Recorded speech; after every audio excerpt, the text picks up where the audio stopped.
Well, hi everyone, welcome back to the channel. Jake here with you. Starting things off in the new year with a cool build that I'm doing for me, that I'm adding to the collection.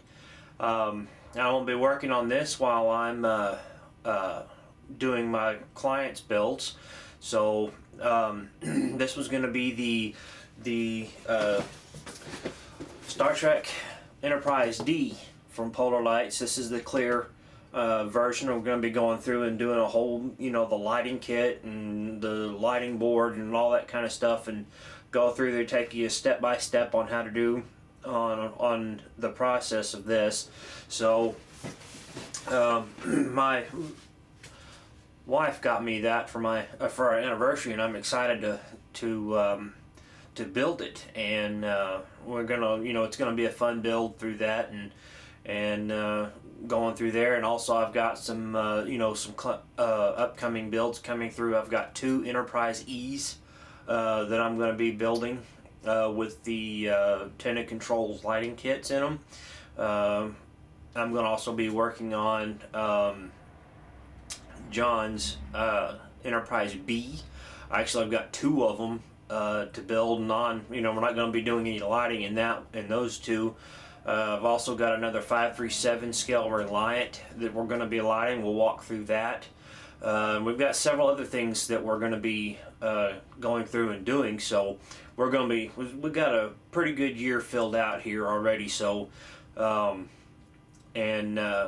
we're going to be busy, and I'll take you through some of these. May not be do a whole lot of videos on a bunch of them. Maybe just do some progress videos on them, and go from there. So but right now we're going to do an out-of-box review of this Enterprise D. So I'm going to swing you over to the bench and get set up for that, and we'll be right back, so stay tuned. Alright folks, here we are, we're back on the bench, and let's start off with this 50th anniversary kit here by Polar Lights, the AMT. This is the 1/1400 scale. So let's take a look at the contents inside and show you what's going on with that. As you can see, we have pretty good size saucer section here. The bottom and top, and you can see it's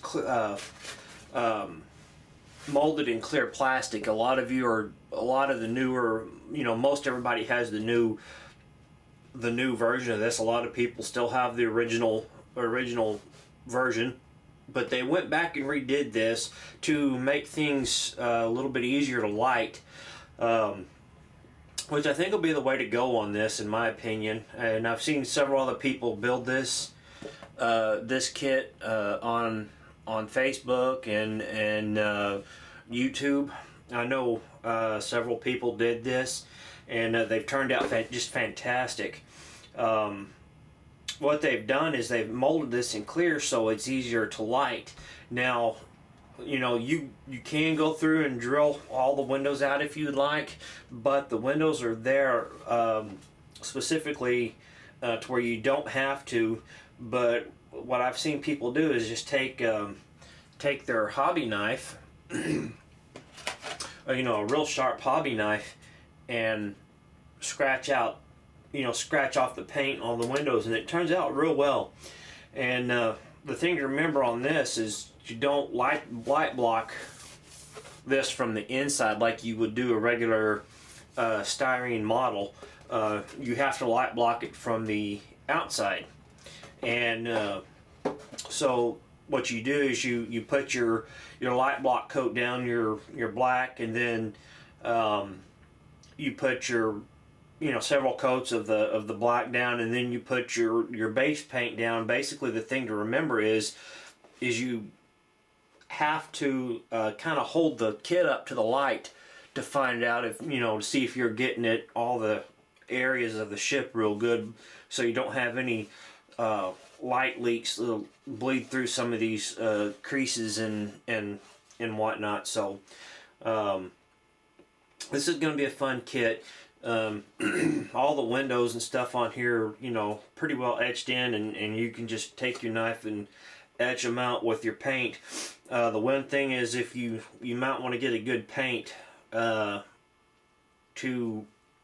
your base coat, because if you accidentally bump this or nick it in any kind of way, more than likely you're going to end up scratching the paint and then have to do all of it over again. But you got to see here, I guess this is the main shuttle bay. Here you got your impulse engines on the saucer section there, to when the saucer is separated, you have your impulse engines there for it to go, and then you have your bottom with all your lights, and then you have the spot for the captain's yacht underneath. You know, and there's a lot of room to do some good lighting in here. What I'll do is I'll go through and kind of rough this up with some 200 grit or 420 grit sandpaper, to where it'll kind of ease the light a little bit, but there's plenty enough room in here to put some LED light strip in here to bounce off the light on the top and bottom. You know, we'll have our areas for our navigational lights and our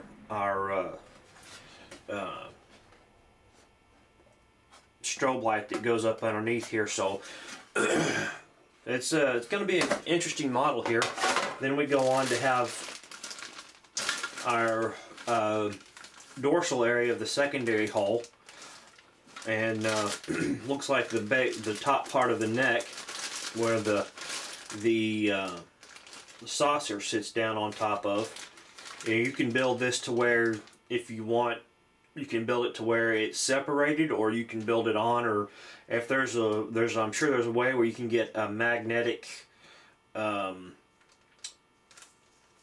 device to where you can, when it's set together, you can put it where it lights up, or or it charges up a separate board or something. I'm sure there's something out there where you can have it to where there's lights on both the saucer and the main body if it's separated.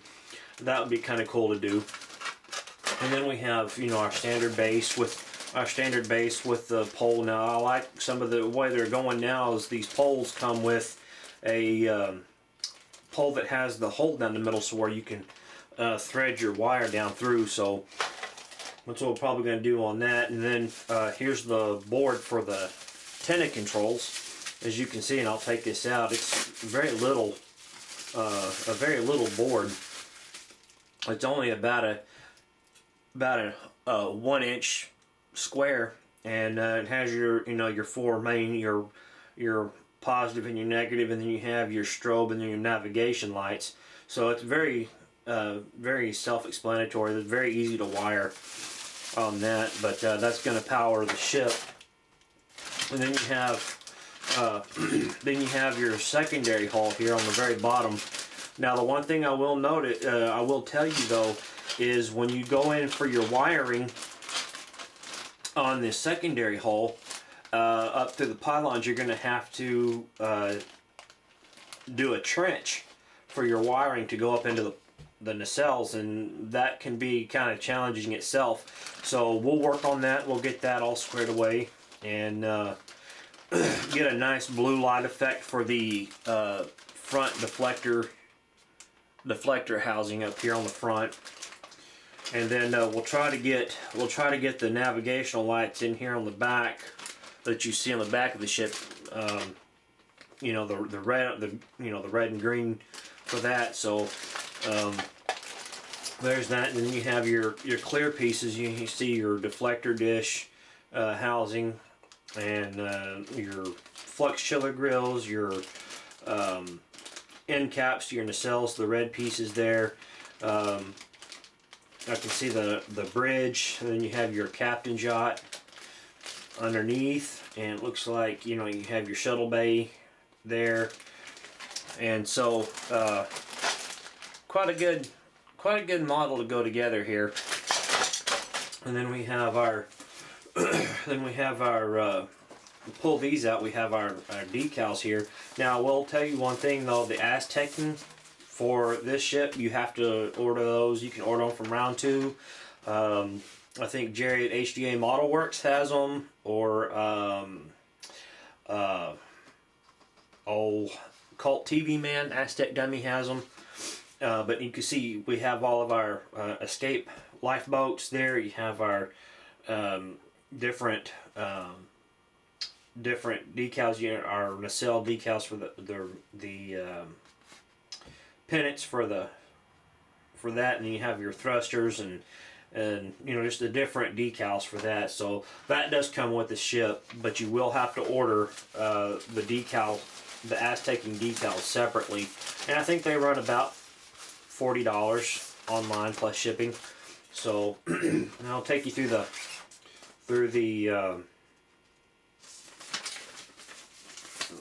instruction sheet here, and you can see this as the typical. This is the typical standard polar lights. Let me move my box here so you can see it.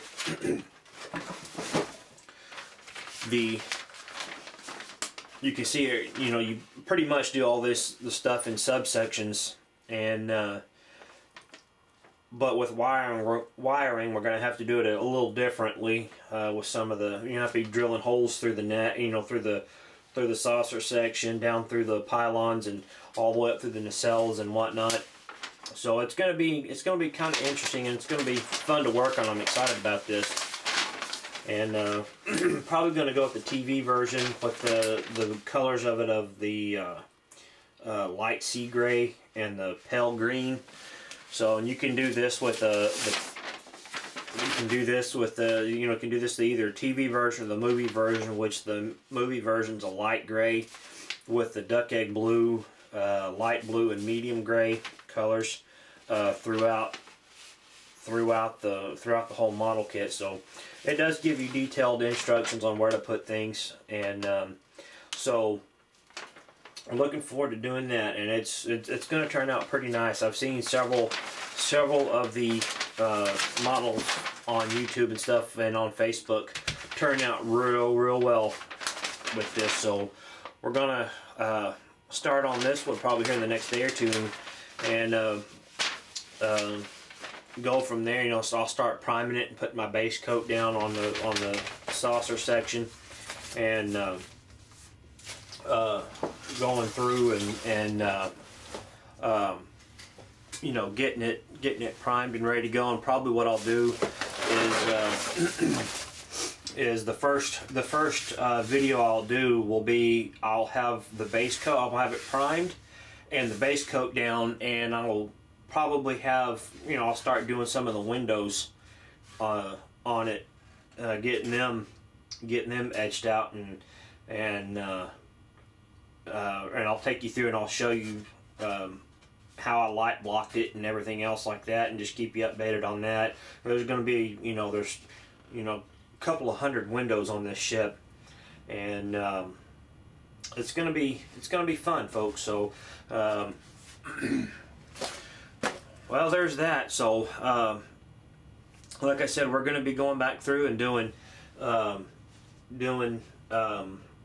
of the colors. I've got some the Mr. Color here. I've gotten, this is a bluish gray. I don't know, just thought I might play with that. And also I found out that the Mr. Surface paints you get from Walmart or some of the other hobby stores here. These are fairly inexpensive paints here, and I'm going to probably try to play with the colors here and see if I can't come up with the color that I like, and do a little mixing and go from there and do some test shotting. So, but and I will probably be using a lot of this for the lighting in here. Some of this LED strip tape from LEDwholesalers.com. It's some real good tape. It's got the stick backing on there, so we're gonna probably do it, working with that, and got a lot of work to do on this ship. So we're gonna be having some fun with this, and meanwhile, you know, I'll be working on this, and then in between different other projects that I'm working on, to try to, you know, try to catch up on some of them and go from there. So probably the next time you see me, the next time you see me rather, I'll have the upper saucer primed and base coated and ready to go on that, and you know, and then I'll walk you through and show you the progress of how things are going with it. But this is going to be a fun ship, and go from there. And I will tell you one thing, that regular tester's glue probably will not work. I'll probably use CA glue for this, because it's a different type of styrene, and because I've read and heard that the regular tester's glue doesn't like these clear plastic kits. So, but anyway, that's it for the night, folks, and we'll be doing touching bases on the John's Enterprise B here in the next couple of days, more than likely. Showing you a few update shots of it, of the saucer. I'm working on the bottom saucer. Let me grab that real quick. Let me zoom in on this. Get a good... I've gone through now, I don't know if you can see it very well, but I've gone through now and gotten all the Aztecing done. I've gotten the centerpiece done. I've got to go back through and repaint right here on the center dome, where, you know, some of the overspray goes. But what I'll do is just go through and just kind of tape off right around this area, then just go back through with my base coat and respray there. And then what I've got to do is go back through and do my tertiary colors, the red and the greens on the bottom down here. And then we'll be then I'll be going through and doing the blue lights that were on the bottom of the Enterprise B, as you saw, is basically kind of the same as the Excelsior down there. And then we'll be starting the top side with the regular masking on that. And I will probably do a video of this saucer, you know, doing the tertiary colors, because I know a lot of you out there ask how I do that on my Facebook, and I'll make mention of that when I post for that. So we'll be doing that pretty soon. So we'll get to doing on that in the next couple of days. It's kind of cold out here in my shop right now, to where I don't need to be doing any painting right now because of the temperature outside, and it won't allow the paint to adhere properly. So, but in the next couple of days, it's supposed to be warmer to where I can, and we'll go from there. So, but that's it for the night, folks, and that's it. So for this episode, we'll see you the next time for round 2 of the Enterprise D build-up. Until then, folks, take care. We'll see you around the bend.